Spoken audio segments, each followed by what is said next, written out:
way, Pete! Yeah, I got this! Take it away, Capo! Whoa, wait, not the ball! Hang on tight, tiny spider! Spider-Man Miles Morales is a continuation of Insomniac Games' Spider-Man series. Here we follow Miles Morales, a relatively new Spider-Man who discovered his powers in the first game. Peter Parker has taken Miles under his wing, however Pete is heading on vacation with MJ. This is going to leave the reins to Miles when he's away.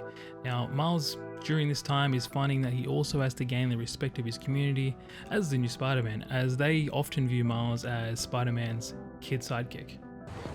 Hey, you think you're gonna add that new Spider-Man too? The kid?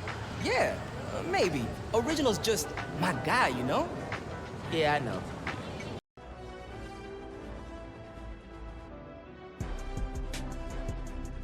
First off, this game isn't long. You can easily finish in a weekend given the time. For me, that's okay, but I'd like to have some more time with Miles in the future. With that said, Spider-Man Miles Morales was just as fun as immersive as the first Spider-Man game from Insomniac. Now, Miles here has two unique abilities that Pete's Spider-Man doesn't have, one being his camo, and this ability allows him to go invisible for a period of time, and the other is his venom attacks, which are like a bioelectric charge attack that helps take out enemies quite fast. Now both abilities have an individual charge meter, camo being timed and venom attacks build during combat. The camo ability allowed me to quickly clear a room of bad guys quite fast once I got the hang of it, and the venom attacks allowed me to attack multiple enemies and weaken them at the same time using a thing called the venom jump, which pulled everyone to the air with me and just took them all out with one hit after that.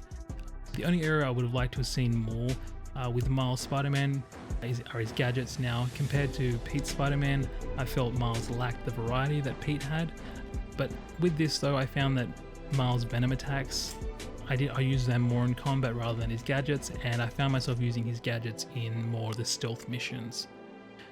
I would strongly suggest that you target Spider-Man challenges or the Spider challenges. There are combat, traversal, and stealth. These unlock specific abilities or skills, and it can also act as a way to improve your skills as you're playing. Plus, completing all those challenges give you a special boss battle.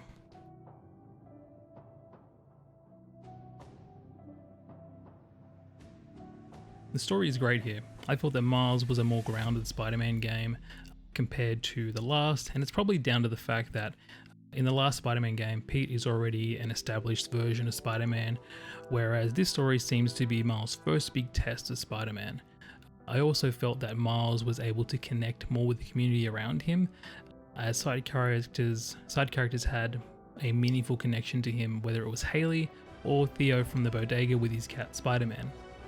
These characters I felt were, in most games I wouldn't really care too much about, but Insomniac peppers these characters throughout the main story, and then you also have a chance to learn more about the character with their side missions, which are pushed more towards those individual characters. However, I felt that the villains overall were weak, and I never really felt like much of a threat. Without going into spoilers here though, the biggest threat to Miles, in my opinion, I felt was how the villains could affect him on a personal level.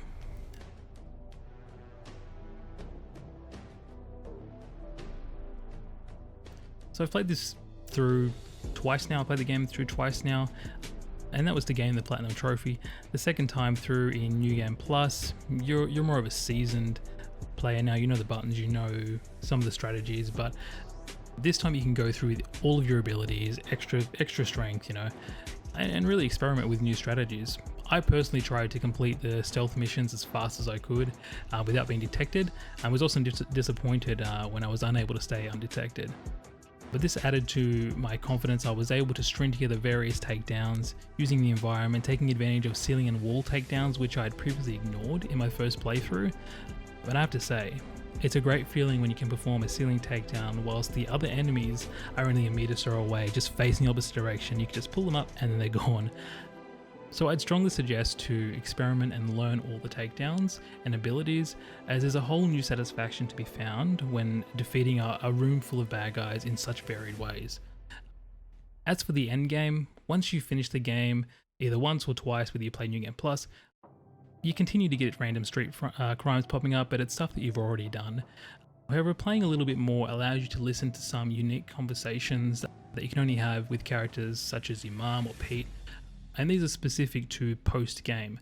So you get a bit more conversations and I guess more interaction between some of the characters, especially Pete, who you don't really hear much from because he's not really there during the main story.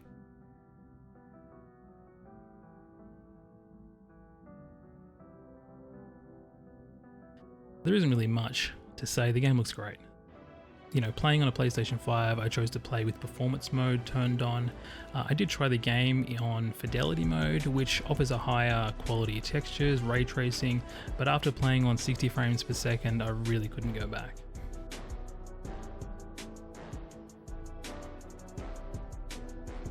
The more you learn within combat, within stealth, within traversal, the deeper the experience you will have with this game. I feel that the more that you put into this, the more enjoyment the individual player will find, even in the most simplest missions. Also, as I played this on PlayStation 5, I was able to experience the haptic feedback on the PlayStation 5 controls, and it's awesome. Look, if you play this on the PlayStation 5, make sure you set your triggers to adaptive. You'll feel the full effect here.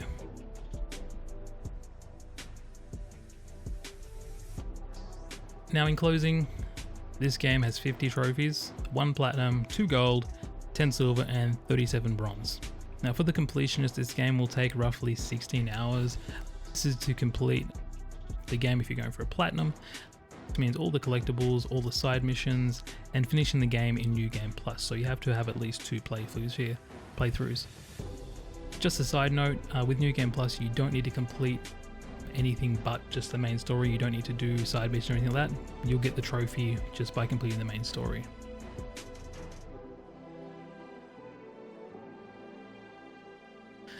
But with all that said, I'm going to rate Spider-Man Miles Morales a 4.5 out of 5. Thanks for watching. He's a menace! Too soft. He's a low-energy menace! Too easy. Maybe he's a weak-minded... Oh! Hey, Jonah, looking good. Very festive. Menace! Affectless, treacherous, unhinged!